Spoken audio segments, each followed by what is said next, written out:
Aujourd'hui, tout le monde veut être entendu, mais très peu comprennent la valeur de ce qu'ils taisent. Dans un monde où le bruit est devenu la norme, le silence est devenu subversif. Et celui qui sait l'utiliser, non pas comme un refuge lâche, mais comme une arme de maîtrise de soi, devient dangereux. Parce que le silence bien utilisé n'est pas passivité, c'est stratégie. C'est présence sans besoin de spectacle. C'est force sans besoin de la démontrer. La plupart parlent pour se donner du courage, comme si les mots pouvaient couvrir leur insécurité. Ils cherchent à avoir le dernier mot pour ne pas se sentir vaincus. Mais dis-moi, à quoi sert d'avoir le dernier mot quand ta paix intérieure a été la première à céder? Le véritable pouvoir n'est pas dans ce que tu cries, mais dans ce que tu es capable de contenir sans exploser. Et cela, aucun beau discours ne l'enseigne. Cela s'entraîne avec rigueur, avec pratique, avec silence. Épictète ne réagissait pas aux offenses parce qu'il savait que celui qui réagit est celui qui perd le contrôle. Sénèque enseignait que ne pas répondre est souvent une victoire plus digne que n'importe quelle défense. Les stoïciens ont compris quelque chose que l'on ignore aujourd'hui, que la maîtrise de soi commence lorsque tu cesses d'être à la merci de ce que les autres disent ou font.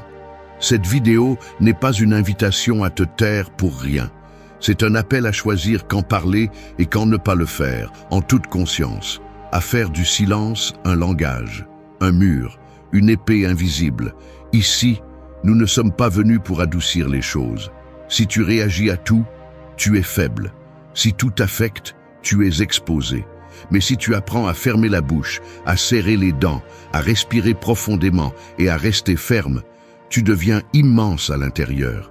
Tu vas découvrir 8 façons d'utiliser le silence comme bouclier, comme miroir et comme outil de pouvoir. Et quand tu auras terminé ce parcours, tu ne te tairas pas par peur, tu te tairas par sagesse. Parce que tu n'auras plus besoin de t'expliquer. Parce que tu sauras que parfois, la vraie réponse, c'est de ne rien dire. 1. Tais-toi pour désarmer celui qui cherche à te provoquer. Il y a des gens qui ne veulent pas te comprendre, ils veulent te provoquer. Ils ne sont pas là pour dialoguer, ils sont là pour te pousser à bout, pour te faire perdre ton calme, pour te faire réagir de manière à se nourrir de ta réaction. Et toi, sans t'en rendre compte, tu tombes souvent dans le piège. Tu bondis, tu exploses, tu te justifies, tu cries. Et ils gagnent. Parce qu'ils ne cherchaient pas à avoir raison, ils cherchaient à prendre le contrôle. Et tu le leur as donné sur un plateau, simplement parce que tu ne savais pas te taire. Mais quand tu choisis de ne pas répondre, quand tu décides de rester silencieux, quelque chose change. Celui qui cherche la bagarre et ne l'obtient pas s'effondre de l'intérieur.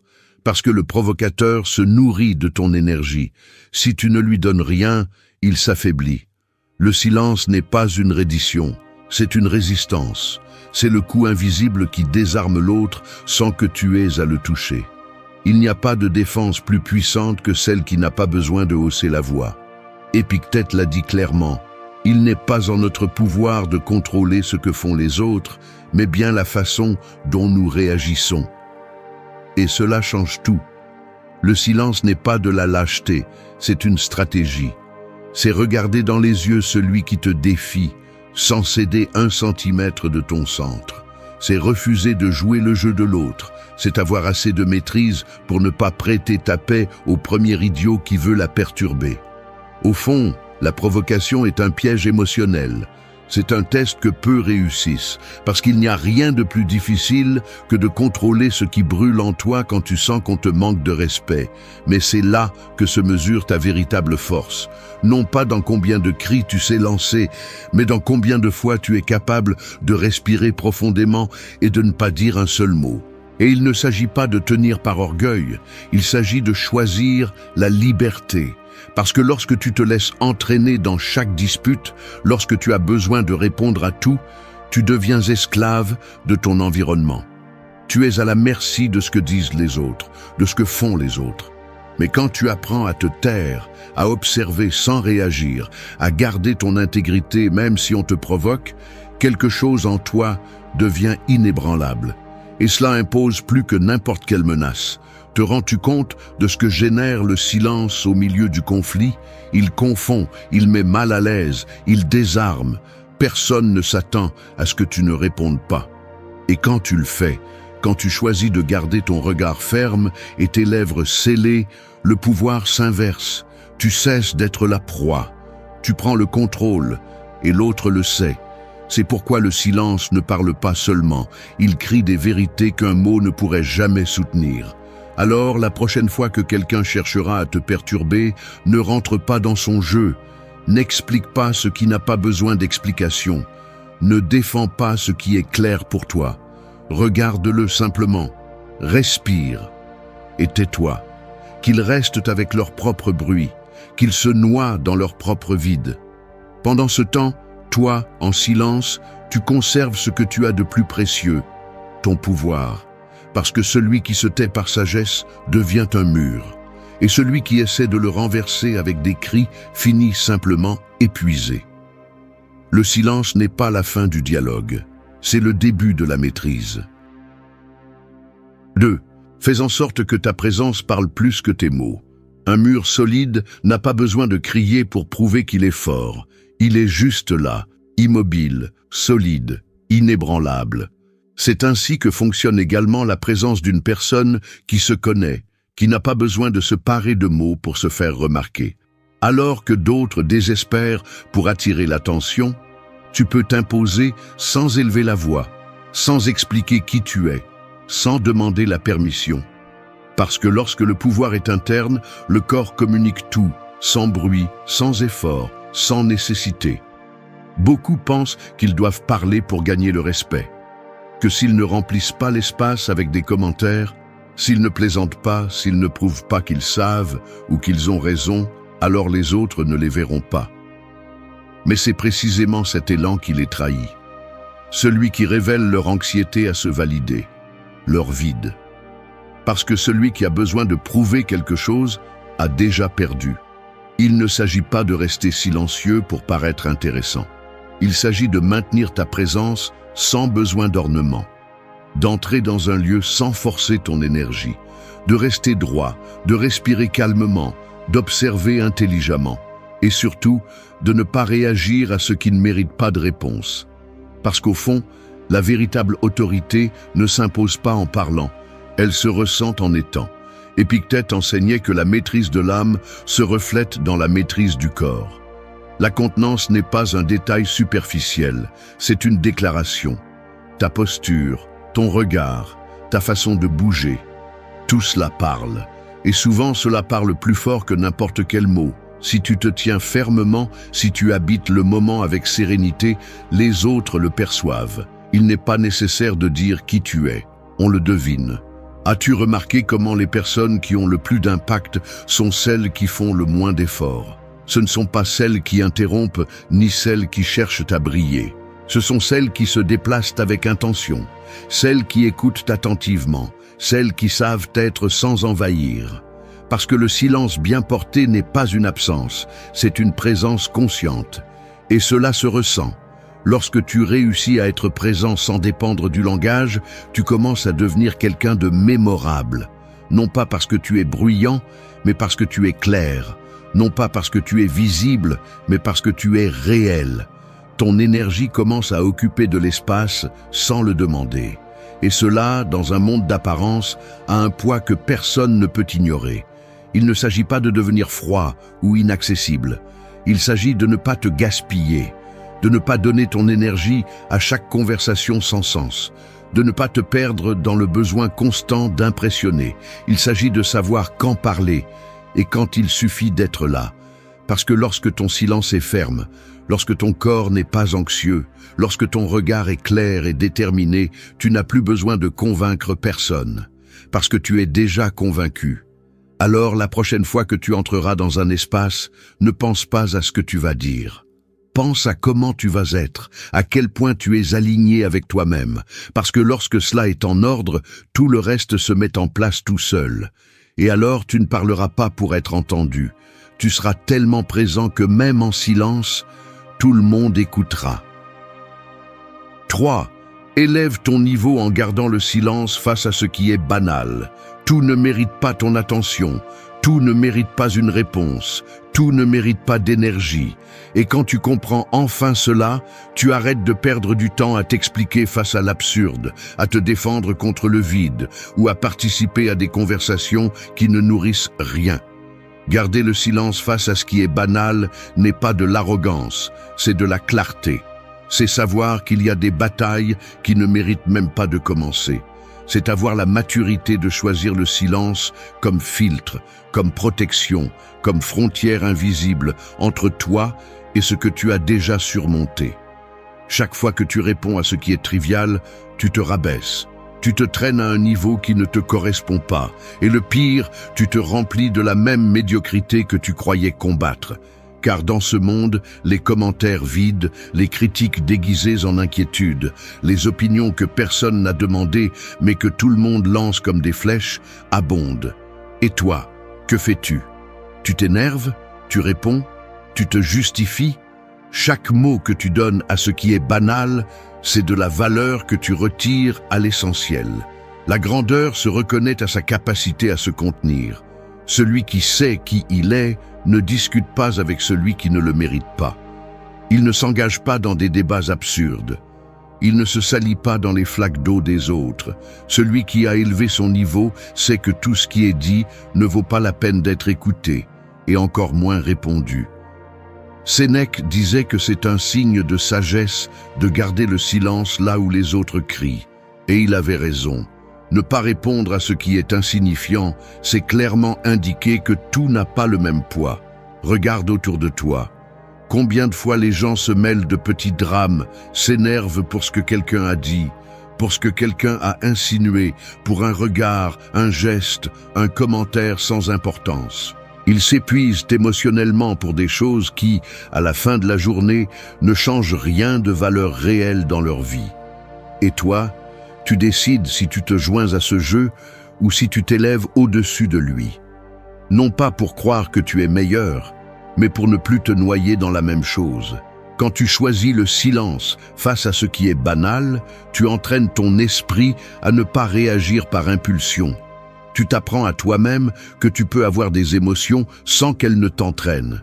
Tu marques ton territoire en faisant clairement comprendre que tu n'es pas disponible pour n'importe quel stimulus. Et cela génère du respect, parce que dans un environnement où tout le monde veut donner son avis sur tout, tu choisis le pouvoir de te réserver, d'observer, d'analyser, de prioriser ta paix au-dessus de ton ego.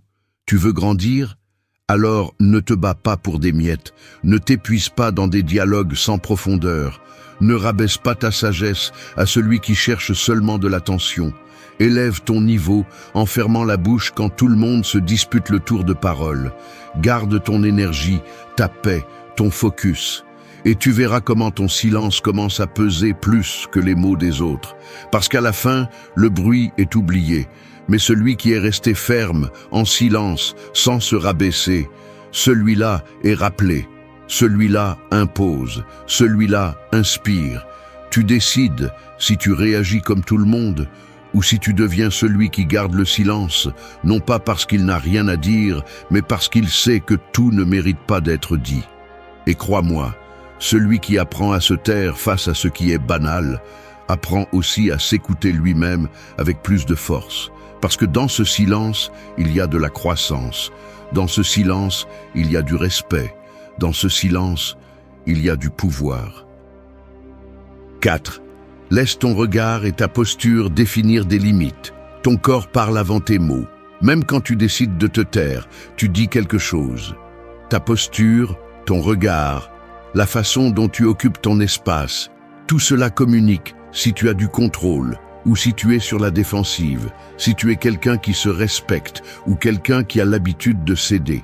Et le problème est que beaucoup se taisent, mais avec le corps, ils s'excusent d'exister. Tu peux être silencieux, mais si tu baisses la tête, si tu évites le contact visuel, si tu te recroquevilles, alors tu n'es pas fort, tu disparais. Il ne s'agit pas seulement de ce que tu ne dis pas, mais de ce que tu projettes pendant que tu choisis de ne pas parler. Parce que dans le silence, il peut aussi y avoir de la dignité, de la fermeté, du pouvoir. Et ce langage corporel est celui qui définit les limites les plus claires. Tu décides, soit tu remplis un espace avec ta présence, soit tu le cèdes avec ton insécurité. Celui qui ne sait pas occuper sa place finit par occuper les ombres des autres. Et cela se voit. Quand une personne entre et marche avec conscience, quand son regard ne se cache pas, quand sa posture ne se plie pas face au jugement des autres, il n'est pas nécessaire qu'elle dise quoi que ce soit. Son énergie a déjà tracé la ligne. Elle a déjà fait comprendre, jusqu'ici. Les stoïciens n'avaient pas besoin de s'imposer par des cris, ils le faisaient avec calme, parce qu'un vrai calme se reflète dans le corps, dans la tranquillité du visage, dans la fermeté de la poitrine, dans le rythme de la respiration, et surtout dans ce regard qui n'a pas besoin d'être agressif pour être puissant. Un regard clair, sans culpabilité, sans peur, sans haine, seule la présence pure. Cela dérange beaucoup de gens, et c'est précisément pour cela que cela fonctionne. Sais-tu pourquoi tant de personnes ont l'impression de ne pas être respectées? Parce qu'elles ne se présentent pas au monde avec une autorité interne. Parce qu'elles attendent que les autres valident leurs limites alors qu'elles ne les tiennent même pas elles-mêmes. Mais quand tu es aligné, quand ton corps ne s'excuse pas, quand tu peux rester silencieux sans te sentir petit, alors quelque chose de curieux se produit, les autres le remarquent, et ils commencent à te respecter, même sans savoir pourquoi. Ton corps ne doit pas être soumis quand tu te tais. Ton corps doit être un mur serein, mais ferme. Et ton regard, un avertissement silencieux, parce que celui qui regarde clairement dit « Je sais qui je suis, et je n'ai pas besoin de le discuter avec toi ». C'est la différence entre celui qui se tait par peur et celui qui se tait par choix. L'un se cache, l'autre domine. Regarde-toi aujourd'hui même. Comment marches-tu? Comment respires-tu? Comment affrontes-tu les situations qui te dérangent? Que dit ton corps quand tu décides de ne pas parler? Parce que c'est là la clé. Ce n'est pas seulement se taire, c'est rester présent pendant que tu le fais. C'est occuper ta place avec la même intensité que d'autres et sert de la remplir de mots vides. Commence à le pratiquer. Arrive à un endroit sans t'annoncer, garde ton dos droit, regarde avec fermeté, ne croise pas les bras comme si tu avais quelque chose à protéger, ne te recroqueville pas, ne te cache pas derrière ton téléphone portable, reste là, entier, silencieux, présent. Et tu verras comment ton énergie commence à parler une langue que tout le monde ne comprend pas, mais que tout le monde ressent. Parce qu'au final, les limites les plus fortes ne sont pas dessinées avec des explications. Elles sont transmises par la présence, elles sont soutenues par le corps, et elles sont blindées par un regard ferme qui n'a pas besoin de mots pour dire « jusqu'ici tu vas, à partir d'ici, c'est moi ». 5. N'explique pas ce que ton calme a déjà rendu clair. Un incendie ne s'éteint pas avec de l'essence, mais beaucoup essaient en utilisant des mots précipités, défensifs, chargés d'anxiété. Comme si en expliquant de plus en plus, ils pouvaient éteindre le jugement d'autrui, calmer la critique, dissoudre le soupçon. Mais en réalité, tout ce qu'ils font, c'est l'attiser. Parce que dans ce monde, plus tu t'expliques, plus tu t'exposes. Et plus tu te justifies, plus ils remettent en question ta vérité. Il y a un pouvoir que l'on ressent lorsque l'on choisit de garder le silence, non par manque d'arguments, mais par excès de conviction. Parce que ta sérénité a déjà tout dit. Parce que tes actions, ton regard, ta façon de continuer à avancer avec fermeté ont déjà expliqué ce que tes mots ne feraient qu'obscurcir. Pourquoi remplir l'air de bruit si tout est déjà clair? Pourquoi dépenser de l'énergie à convaincre celui qui n'est même pas disposé à comprendre? Les gens confondent le silence avec l'évasion. Mais ils ne comprennent pas que souvent, se taire est l'acte le plus ferme de clarté. C'est dire avec le corps, avec le calme, avec la cohérence. Je vais bien. Je n'ai pas besoin de justifier ce que j'ai déjà décidé. Et c'est ce qui dérange le plus ceux qui cherchent une faille en toi. Parce que lorsque tu ne donnes pas d'explication, tu ne donnes pas accès. Lorsque tu ne réponds pas, tu n'ouvres pas la porte. Tu restes là, serein, comme un mur qui ne tombe pas même sous les cris. Sénèque parlait de l'âme tranquille comme de la plus grande des richesses. Parce que celui qui la possède ne vit plus en réagissant. Il ne ressent plus le besoin de convaincre quelqu'un pour se valider. Il ne court plus après l'approbation comme un mendiant émotionnel. Parce que lorsque tu es convaincu de toi, de ce que tu fais, de ce que tu décides, le jugement d'autrui perd de son autorité. Et alors, tu peux choisir de ne pas parler, de ne pas expliquer, de ne pas te rabaisser. L'explication naît de la peur. Peur d'être mal interprété, peur de mal paraître, peur qu'il pense ce qui n'est pas. Mais lorsque tu vis dans la vérité, tu deviens imperturbable. Tu ne te soucies plus de savoir si l'autre comprend, s'il croit, s'il approuve, parce que tu l'as déjà fait, et cela suffit. Ton calme devient ta frontière, ta défense, ton message. Il y a des moments où le silence n'est pas absence, c'est force. Où ne pas répondre n'est pas passivité, c'est sagesse. Où ne pas expliquer est précisément ce qui génère le plus de clarté. Parce que celui qui sait qui il est n'a pas besoin de l'annoncer. Celui qui agit avec intégrité n'a pas besoin de faire des discours. Et celui qui maintient sa paix, même lorsqu'on le pousse à la perdre, devient quelqu'un qui impose simplement par sa présence. Veux-tu être libre ? Alors arrête de donner des explications là où elles ne sont pas nécessaires.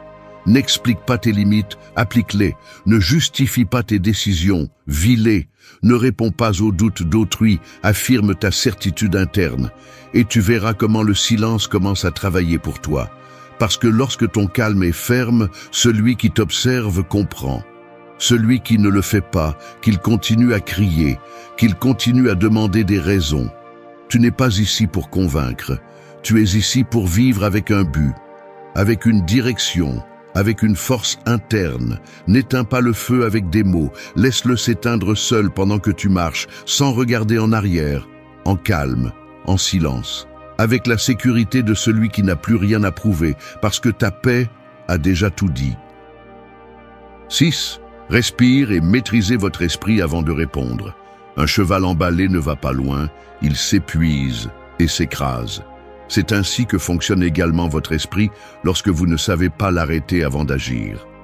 Lorsque vous répondez automatiquement, lorsque vous parlez sans réfléchir, lorsque vous laissez l'émotion prendre le volant et que vous n'êtes qu'un passager.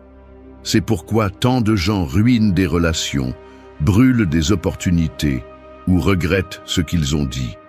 Non pas par manque de raison, mais par manque de contrôle. Le silence n'est pas seulement l'absence de mots, c'est aussi une pause. C'est l'espace entre le stimulus et votre réponse. C'est cette seconde cruciale où vous respirez, analysez et décidez s'il vaut la peine d'ouvrir la bouche ou s'il est préférable de garder votre énergie. Celui qui ne sait pas maîtriser ce moment est esclave de son impulsivité.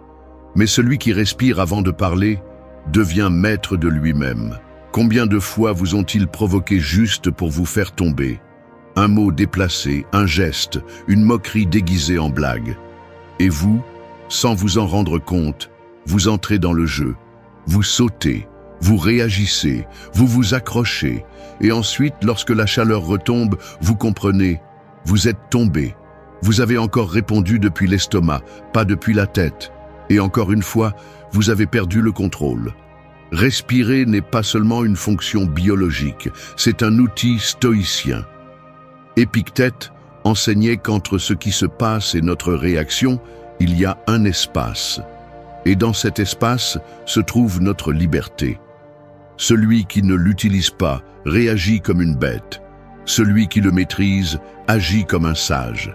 Car ce n'est pas ce qui se passe à l'extérieur qui vous définit, mais ce que vous décidez de faire avec cela à l'intérieur de vous. Respirez. 1, 2 fois. Sentez votre corps. Écoutez le ton de votre pensée. Et demandez-vous, cela mérite-t-il une réponse? Est-ce que je parle depuis mon centre ou depuis ma blessure? Est-ce que j'agis par choix ou est-ce que je réagis par habitude? Dans cette brève analyse se trouve la différence entre répéter des schémas et commencer à être qui vous voulez vraiment être. La plupart des gens ne respirent pas. Ils répondent, ils attaquent, ils interrompent, ils courent pour se défendre. Ils pensent que l'action rapide est un signe d'intelligence. Mais en réalité, c'est un signe de manque de maîtrise de soi. Car le sage ne se précipite pas.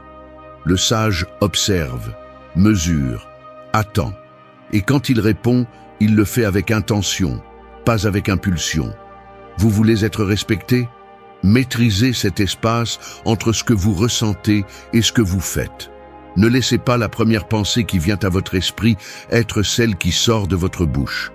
Le premier élan est presque toujours du bruit. Laissez-le passer. Respirez. Et répondez depuis votre hauteur, pas depuis la provocation. Vous n'êtes pas vos émotions. Vous êtes celui qui décide quoi faire avec elles.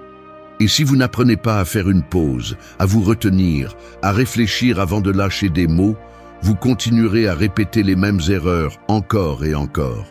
Vous blesserez ceux qui ne le méritent pas. Vous regretterez ce que vous avez dit. Ou pire, vous laisserez les autres contrôler vos actes simplement parce que vous ne savez pas attendre une seconde de plus. Respirer est si simple qu'on le sous-estime. Mais cette pause peut tout changer. Elle peut éviter un conflit. Elle peut sauver une relation, elle peut protéger votre réputation, ou elle peut simplement vous rappeler que vous avez le pouvoir si vous décidez de l'utiliser.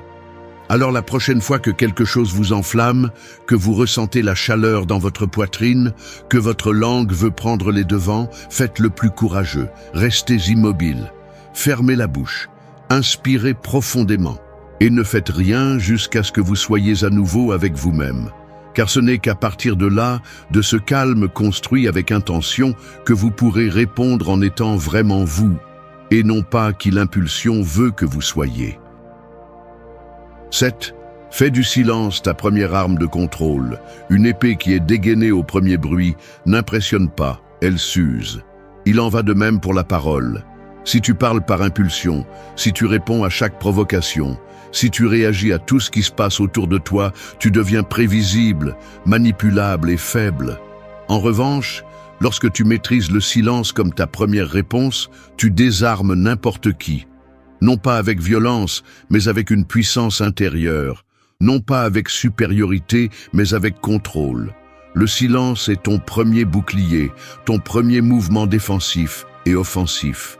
Lorsque quelqu'un t'attaque avec des mots et que tu ne tombes pas, que tu ne rends pas le coup, que tu ne t'engages pas dans le drame, alors le terrain change, le schéma se brise, parce que le provocateur a besoin de carburant. Il a besoin que tu répondes, que tu te justifies, que tu tombes à son niveau. Mais quand tu lui donnes le silence, tu lui donnes le vide. Et dans le vide, l'autre se noie seul. Sais-tu combien cela vaut? Dans un monde où tout le monde court pour donner son avis, où chaque mot est chargé d'anxiété, où tout le monde cherche à avoir le dernier mot, celui qui sait garder le silence a un avantage. Il conserve son énergie, il conserve sa stratégie, il conserve sa dignité. Parce que pendant que les autres jouent à crier plus fort, tu joues à ne pas entrer dans le jeu. Épictète l'avait bien compris, tu ne peux pas contrôler ce que font les autres, mais tu peux contrôler ce que tu permets de te déstabiliser. Le silence est cette barrière invisible entre toi et ce qui ne t'appartient pas. C'est la limite qui n'a pas besoin d'explication. C'est la pause qui désarme celui qui attendait une bataille verbale. Parce qu'il n'y a rien de plus frustrant pour quelqu'un qui cherche la bagarre que de se retrouver face à quelqu'un qui ne réagit pas. Et attention, cela ne signifie pas que tu te tais par faiblesse ou par peur. Cela signifie que tu choisis quand parler et surtout pourquoi. Cela signifie que ton silence n'est pas vide, c'est un message, c'est une position, c'est une réponse plus ferme que n'importe quel mot. C'est un « je n'ai pas besoin de me salir pour prouver qui je suis ». Celui qui maîtrise le silence n'est pas passif, il est dangereux, parce qu'il ne montre pas ses cartes, parce qu'il observe plus qu'il ne parle, parce qu'il ne se donne pas. Et cela impose, cela déstabilise. Parce que les autres ne savent pas par où t'attaquer si tu ne leur donnes pas de matière, parce qu'ils ne trouvent pas le point faible si tu ne l'annonces pas, et parce que celui qui garde le silence est souvent celui qui en sait le plus. Mais maîtriser le silence nécessite de l'entraînement. Il faut avaler l'impulsion, mordre l'orgueil, résister à l'envie de s'expliquer ou de se défendre. C'est un exercice de pouvoir intérieur. C'est un rappel constant que tu n'as pas besoin de gagner la discussion, tu as juste besoin de ne pas te perdre toi-même. Et cela ne peut être réalisé que si ta première réponse n'est pas la parole, mais la pause. La prochaine fois que quelqu'un te provoque, qu'il cherche à te faire sortir de tes gonds, qu'il essaie de te manipuler avec des émotions ou des mots, ne réponds pas immédiatement.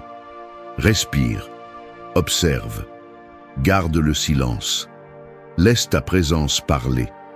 Que ton calme s'impose, que ton regard dise « Ici, c'est moi qui commande », même si je ne dis pas un seul mot. Parce que lorsque le silence devient ta première arme, tu décides quand parler. Tu décides si cela en vaut la peine. Tu décides depuis ton centre, pas depuis le chaos. Et ce contrôle, cette maîtrise, ce pouvoir sans spectacle vaut plus que 1000 discours. Parce que celui qui n'a pas besoin de parler pour s'imposer a déjà gagné. 8. Observe sans parler. La vérité se trahit toujours. Les gens mentent, ils déguisent, ils jouent. Mais il y a quelque chose qu'ils ne peuvent jamais contrôler complètement. Leur langage non verbal, leurs gestes, leurs regards, leur temps. Et là, dans ces petits détails que beaucoup ignorent, se cache la vérité. Le problème est que la plupart des gens sont tellement occupés à parler, à se défendre, à réagir, qu'ils ne voient pas. Et celui qui ne voit pas devient la victime de la tromperie. C'est pourquoi le silence n'est pas seulement un outil d'autocontrôle, c'est aussi un outil d'observation. Et quand tu apprends à regarder sans intervenir, tu découvres plus que tu ne le ferais jamais en posant des questions. Se taire, c'est élargir le champ de vision. C'est arrêter de remplir les vides avec tes propres suppositions et commencer à percevoir ce qui se passe réellement devant toi. Parce que celui qui parle beaucoup écoute peu, et celui qui interrompt avec anxiété ne capte rien. Mais celui qui observe en silence voit ce que les autres essaient de cacher. Parce que la vérité ne se soutient pas avec des mots, elle se révèle dans les silences, dans les contradictions, dans le malaise de celui qui ne peut plus soutenir le masque. Tu veux vraiment connaître quelqu'un? Ne le presse pas. Ne le harcèle pas avec des questions. Assieds-toi en face de lui et écoute. Pas seulement ce qu'il dit, mais comment il le dit. Pas seulement ce qu'il affirme, mais ce qu'il évite. Regarde ses yeux quand il parle, sa posture quand il se tait, sa respiration quand il se sent mal à l'aise. La vérité est là. Pas dans le contenu, mais dans le comportement. Sénèque le disait, « Ceux qui parlent le plus, cachent le plus. » Et c'est vrai. Celui qui a besoin de remplir tout avec des mots, le fait souvent pour ne pas te laisser penser, pour que tu n'aies pas le temps de voir les fissures. Mais si tu ne te précipites pas, si tu ne réponds pas à la même vitesse, si tu prends ton temps pour observer, ils se trahissent eux-mêmes. Le silence est un miroir que très peu peuvent supporter. Et cela ne s'applique pas seulement pour découvrir des mensonges. Cela s'applique aussi pour évaluer ton environnement. Avec qui es-tu entouré? Qui te valorise vraiment et qui te tolère seulement? Qui te parle avec sincérité et qui le fait par commodité? Tu ne trouveras pas ces réponses dans leur discours. Tu les trouveras dans leur comportement lorsque tu décides de ne pas participer. Quand tu gardes le silence et que tu observes seulement. Parce que c'est là que tout se met en ordre. Quand tu arrêtes de parler et que tu laisses le monde se révéler tout seul. Se taire est aussi une façon de te protéger. Parce que quand tu observes sans intervenir, tu peux mieux choisir tes batailles. Tu peux détecter à temps celui qui ne mérite pas ton énergie. Tu peux éviter les erreurs que d'autres commettent en faisant trop confiance trop vite, en parlant trop, en supposant que les belles paroles viennent toujours de bonnes intentions.